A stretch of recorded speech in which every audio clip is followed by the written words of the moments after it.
Assalamualaikum warahmatullahi wabarakatuh. Good morning, Ibu Anggani and all my friends wherever you are. So today I'm going to continue the explanations about English curriculum studies, and for my turns I'm going to explain about introducing change.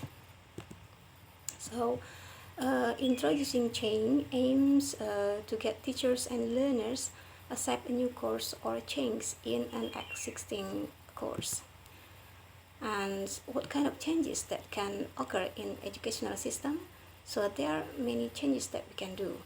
The changes may involve introducing a new course book, changing to a new approach to teaching, introducing new teaching techniques, changing the national English test for entering university, changing part of the country's school system to English medium, introducing computer-assisted language learning, and moving to standard-based assessment.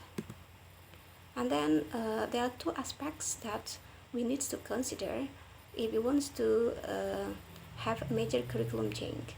What are they? The first one is the change that occurs in the curriculum, and the second one is the change that needs in the minds of the various people affected by the curriculum. And then there are some steps that we need to consider when we want to introduce change. The first one is make sure that the change is really needed. Then plan the type of change so that it is not too great and not too small. So it must be in a medium level. Then make sure that enough people see that the kind of change is possible, and use a wide range of change strategies, and also be prepared for the change to take a long time.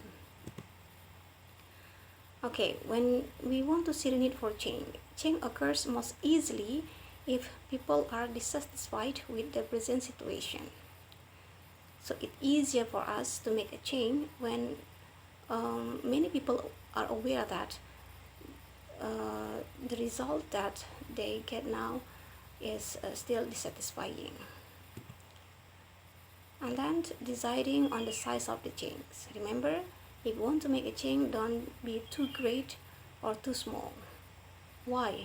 If it is too great, people feel threatened or awed by the change. And if it is too small, then it is not seen as being a real change, and it is thus not worth putting effort into. And then change is most favored if it is obvious, different, challenging, and requiring adjustments, but not too obvious, different, challenging, and requiring adjustment. And then the size of the change should be a matter of planning, adjustments, and negotiation. So realistic change should be seen from several viewpoints. The first one is the resources to support the change. The change must also be feasible given the resources that are available, the amount of time, and the number of people affected by the change. The people involved in the change, they need to see that there will be benefits from the change, that it can be achieved, and that eventually it will not make them more overworked than any are at present. So make sure that we have enough resources to do the change, and then people who involved in the change also see the benefits of the changing.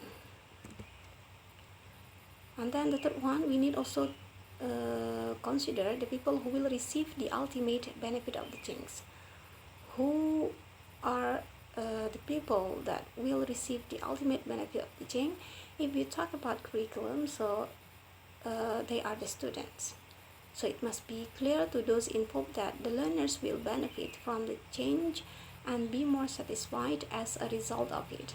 So learners may also be directly involved in curriculum change.